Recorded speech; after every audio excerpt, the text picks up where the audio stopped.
दोस्तों, होली के त्योहार को बुराई पर अच्छाई का जीत माना जाता है। बुराई पर अच्छाई का त्योहार बताया जाता है, पर वह बताया जाता है होली के दिन हर प्रकार के पेड़ पौधे, जीव जंतु, ये सब चैतन्य रहते हैं, जागृत अवस्था में होते हैं। दोस्तों, दम है तो होली के दिन रात 12 बजे इस पौधे को छू कर आ जाना है। छप्पर फाड़ धन बरसेगा। दुनिया की कोई व्यक्ति आपको धनवान बनने से नहीं रोक पाएगा। दोस्तों, होली के दिन यह पंच पेड़ जागृत अवस्था में होती है और एक पौधे को स्वयं भगवान नरसिंह ने अर्थात स्वयं नारायण खेती किसान परवाह माना जाता है, क्योंकि इस समय गेहूं की बाली को होली में भुना जाता है।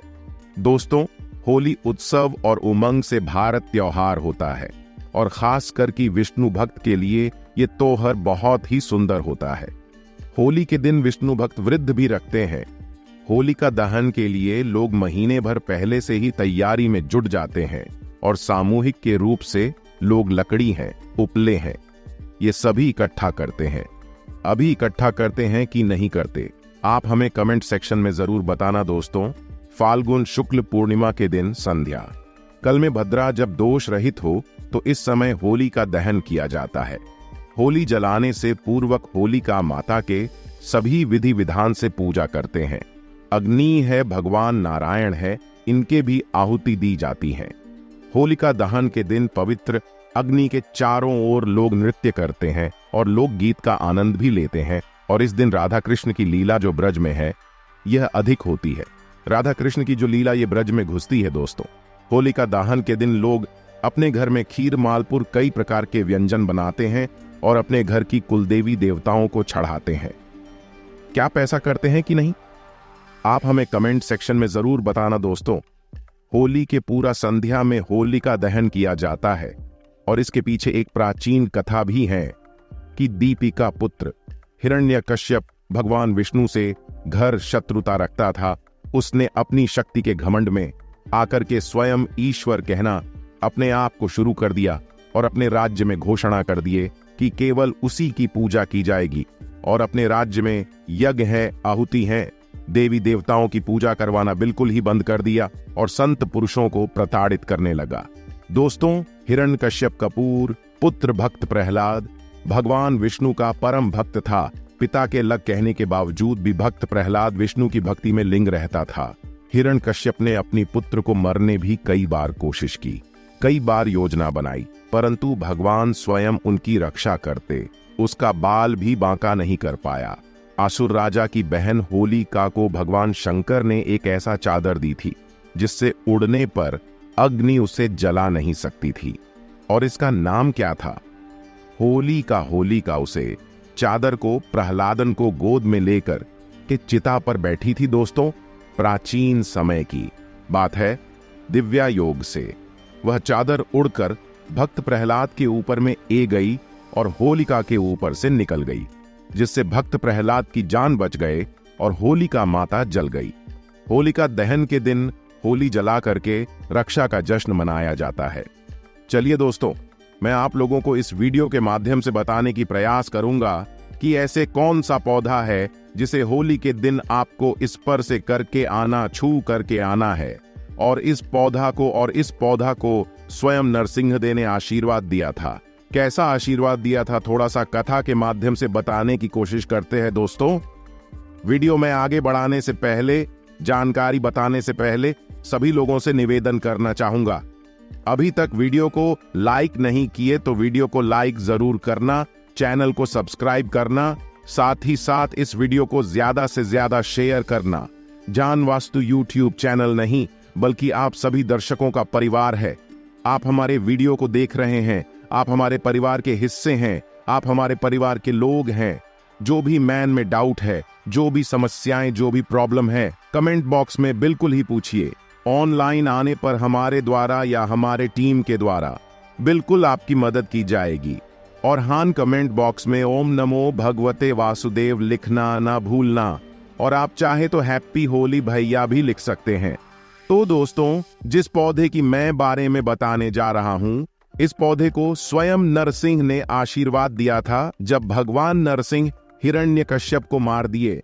तो देखिए, असुर रूपी हिरण्यकश्यप को मरने के बाद क्योंकि भगवान ने नाखून के माध्यम से हिरण्यकश्यप को नरसिंह देव ने मारा था और भगवान नरसिंह जी के नाखून में हिरण्यकश्यप को मरने के बाद असुर रूपी रखता उनके हाथ में बहुत ही खुजली करने लगे। जब असुर रूपी रखता उनके हाथ में खुजली करने लगे, प्रभु नरसिंह के हाथ में खुजली करने लगे, तो नरसिंह जी ने अपने खुजली को शांत करने के लिए एक वृक्ष है जिस वृक्ष पर अपने नाखून को गढ़ दिए। इसे नरसिंह जी के खुजली तो शांत हो गया, लेकिन वह वृक्ष दर्द से काराहा आने लगे और उसे वृक्ष ने प्रार्थना की, भगवान आपने अपने तो खुजली शांत कर दिए और ये असुर रूपी जो रक्त है यह हमारे पेड़ में हम पर हमला करके छोड़ दी, इसे हम अशुद्ध हो गए। और ही प्रभु आपने जो नाखून गाने इसके पीड़ा हमें दिन प्रतिदिन सताएंगे, हमें इनकी पीड़ा सहाना नहीं हो रही है, प्रभु आप हमें इन पीड़ा से मुक्ति दिलाए। इस प्रकार से प्रार्थना करने पर उसे वृक्ष की जब प्रार्थना हुई तो भगवान नरसिंह ने उसे वर्षों को आशीर्वाद दिया कि ही वृक्ष मैं तुम्हें आशीर्वाद देता हूं, जब भी होली के समय आएगा, होलिका के दिन और पूर्णिमा के दिन मैं तुम पर निवास करूंगा, और पूर्णिमा के दिन और होलिका के दिन जो होली जलाया जाए होली का दिन, उसे दिन इस वृक्ष पर स्वयं भगवान नरसिंह माता पद्मा के साथ में अर्थात माता लक्ष्मी जी के साथ में निवास करते हैं। दोस्तों, ऐसा माना जाता है कि इस दिन अगर सच्चे मन से पूरे भाव के साथ इस वृक्ष से प्रार्थना किया जाए, इस वृक्ष से निवेदन किया जाए, तो ये आपकी सभी प्रकार के पाप हैं, दोष हैं, कष्ट हैं, कला हैं, उसे समाप्त कर देंगे। लेकिन इस वृक्ष को छूने से पहले कुछ नियम है। इस नियम का पालन करना जरूरी है और आपको इसका 100% लाभ ही मिलेंगे।